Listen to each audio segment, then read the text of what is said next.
This is what we needed to see.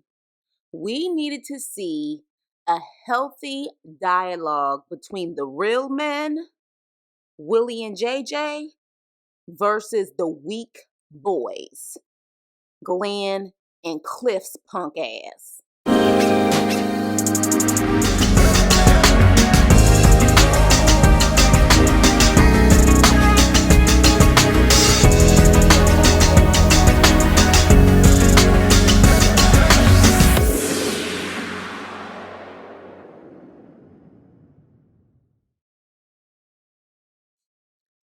Hey, what's up and hello? This is the Chris Nicole giving you my views on life, love, and the world of entertainment through my eyes. And this is my review on Belle Collective, Season 4, Episode 4, Glenning Even. So, yeah, we start off with Glenn rapping. And the facial expressions are more hilarious and bring more comedy than Glenn's rapping. Okay. Akeisha's face, classic. Tambra's face, classic. Willie's face, baby. Willie looked like he was on the field in a Super Bowl championship and he was ready to tackle Glenn. He was looking like, I am about to tackle you at the 50-yard line if you don't shut the hell up. Oh my gosh, I hollered. I laughed more at the facial expressions than I laughed at Glenn's rapping, and I did laugh at Glenn's rapping as well. And Letitia, gosh, man, she just is like putty in his hands. She starts crying, and at first I was like, she's crying because it's that damn bad and she's embarrassed, because I would be crying for the same reason. You are embarrassing me. Sit your ass down. But she's crying because she's sentimental. She thinks it's so sweet. It's his love language. Girl, Letitia, bye. Just whatever. Just whatever. I guess she thought it was sweet. You know what would be sweeter is if he just is a man of his word and shows by action versus words, like Marie says later on in this episode. But yeah, I guess Letitia.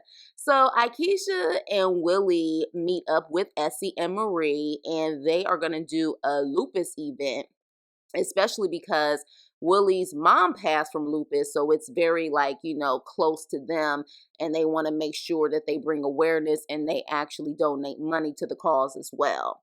And Marie and Essie both have lupus also. So while sampling the food for the event, they talk about Glenn's rapping, and Akeisha's like, what's going on between you and Glenn, talking to Marie?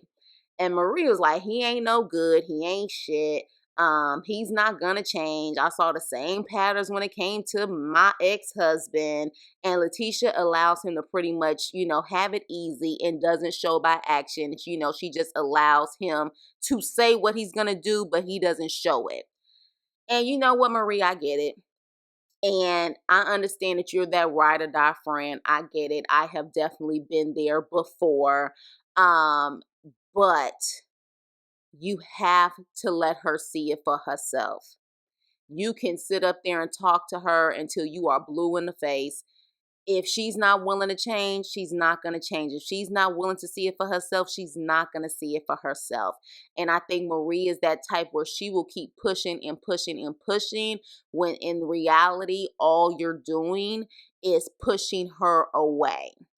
Like, at the end of the day, you're the type of friend that is, you come off like you're a great friend, but a Glenn and a Letitia situation, they will end up both turning against you. So you just need to back up. You've proven that you were that ride or die friend. You told her once, you told her twice, 3 times, 4 times. I don't know. But at this point, she knows. Just back up. And when she's ready, be there for her. And if she's not ready, just leave it alone at this point, because she's not willing to leave that man, and she doesn't seem like she wants to change when it comes to Glenn. So moving on.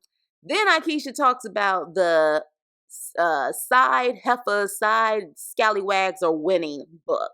And Akeisha's like, look, I have a Super Bowl championship man, and you think them heifers wasn't lined up trying to get with him, but it wasn't going down. And she said, so if these side bitches are winning, it's because you left them.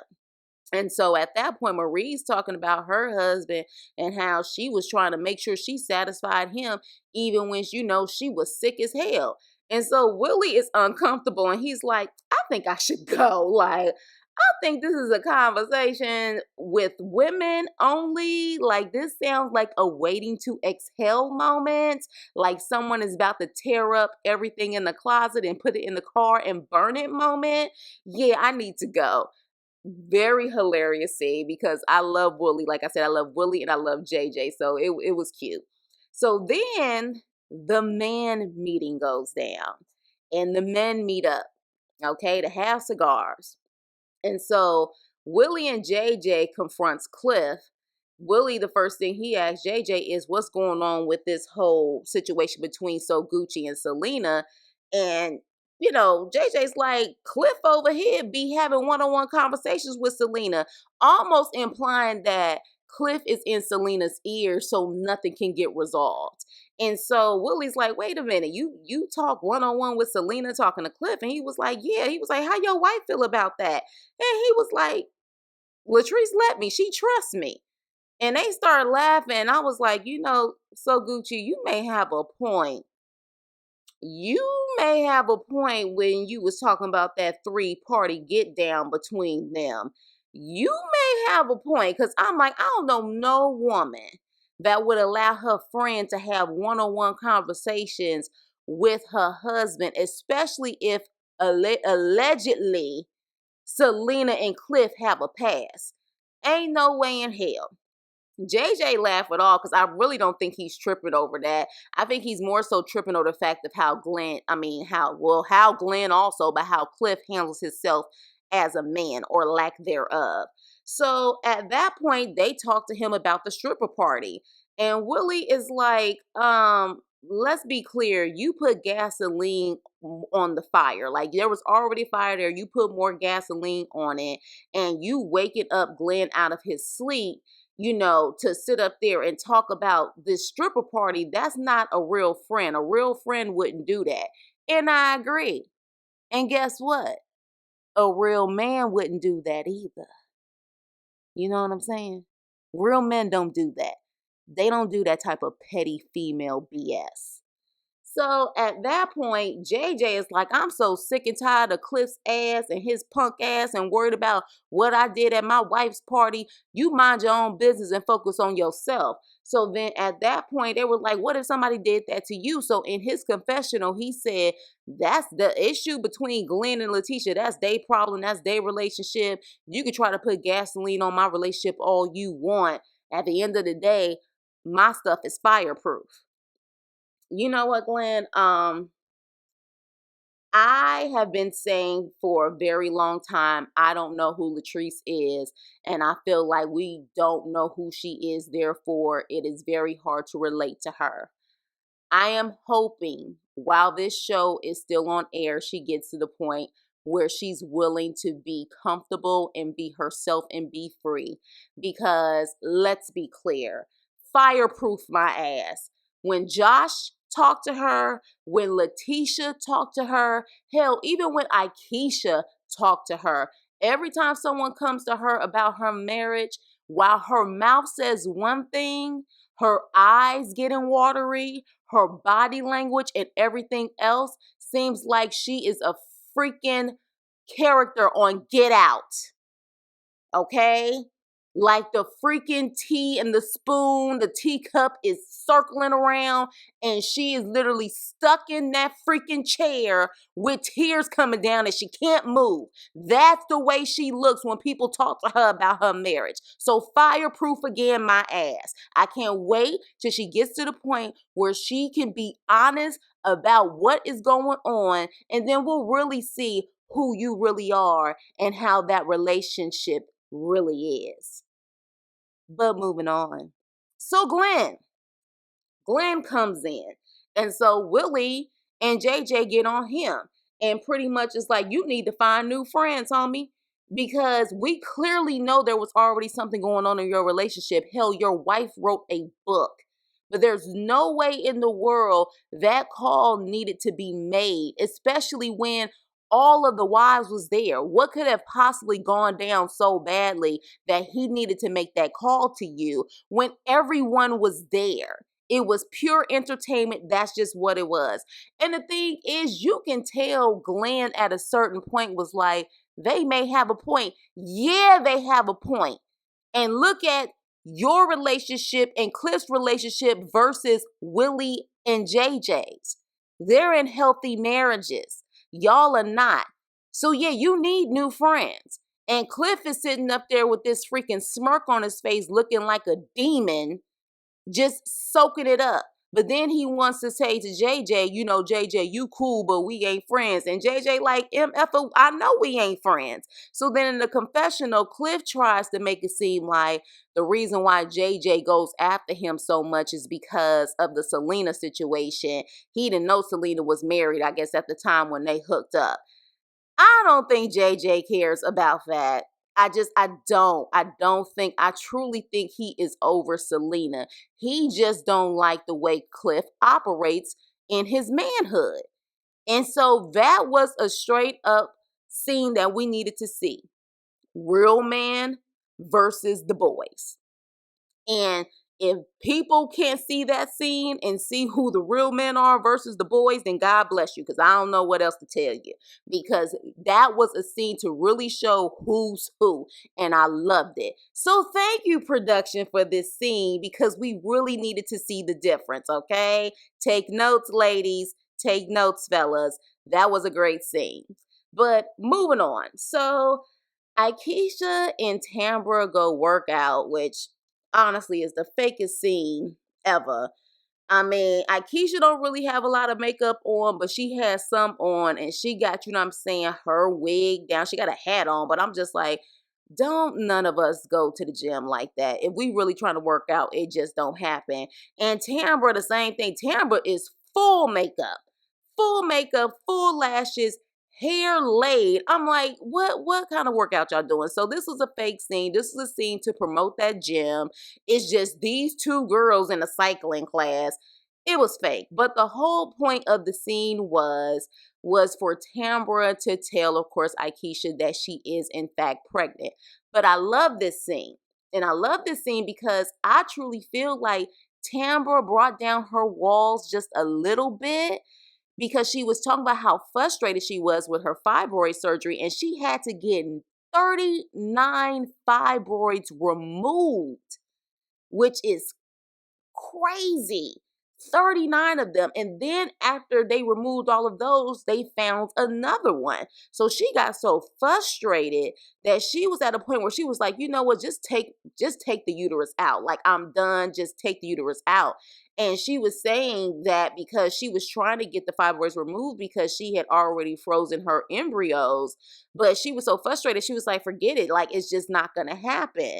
But she ended up doing it, and I think that's why she was saying she's kind of been distanced and really hasn't been there. And she said that she unfreezed her embryos and it worked on the first try.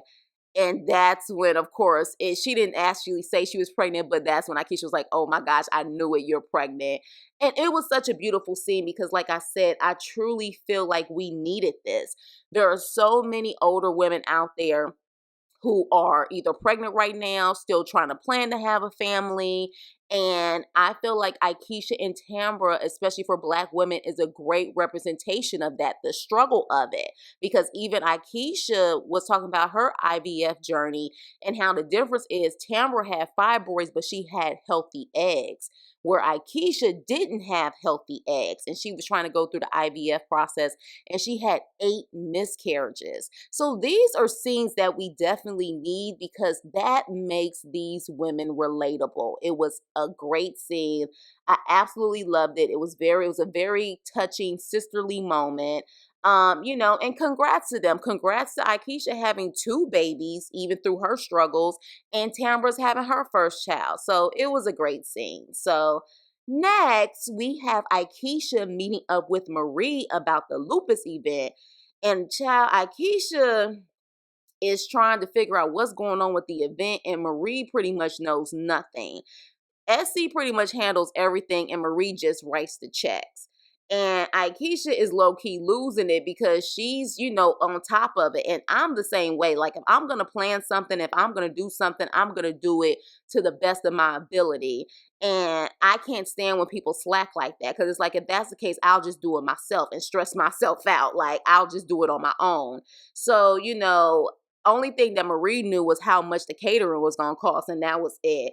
And so Aikisha's just like, okay, like, what do you want me to do with this? Like, we're going to be the face of this, and I am doing my part as being the face, and you're not. Like, and Essie isn't there to really kind of put everything together. So Aikisha's frustrated, and we're going to see in the next episode that they kind of get into it. And I don't know if it starts off about this event, but eventually gets to them talking about how, I guess, they're trying to imply that Aikisha took Letitia's idea as far as, Ferris Street. And I talked about that before in one of my previous reviews, but I can't wait to see what they talk about when it comes to that, because I think they keep messing with Aikisha when it comes to that situation. But moving on. So Letitia and Glenn are going to be brand ambassadors for, I guess, a local bank. And I can understand Letitia, but Glenn, and he walked in with that fake ass chain on his neck. And if it ain't fake, baby, it look fake. And that's a problem if it's actually real and it looks fake. Like, you can get it from the dollar store. All right. I just don't understand how his country ghetto ass, like, literally could be an ambassador for any bank. Okay. Maybe an ambassador for a new liquor brand, 40s, malt liquor, but not a bank. Okay, so anywho, with that, they're having a conversation with the bank owners, and next thing you know, again, Glenn's ghetto country ass, and he decides that he wants to have a conversation about the contracts in front of these people, in front of the people who actually paying them to be the brand ambassador. And Letitia is like, what the hell are you doing? Let's take this to the back. So we find out that apparently Glenn is not happy with the contract because he thought they were just going to get paid equally. And what it looks like is they're going to pay Letitia's actual business company, the enterprise, and then they're going to actually pay Glenn through the enterprise, through the actual corporation. And I guess he feels like he needs to just get his money straight up. And apparently he doesn't like the fact that she's getting a slight higher percentage than Glenn.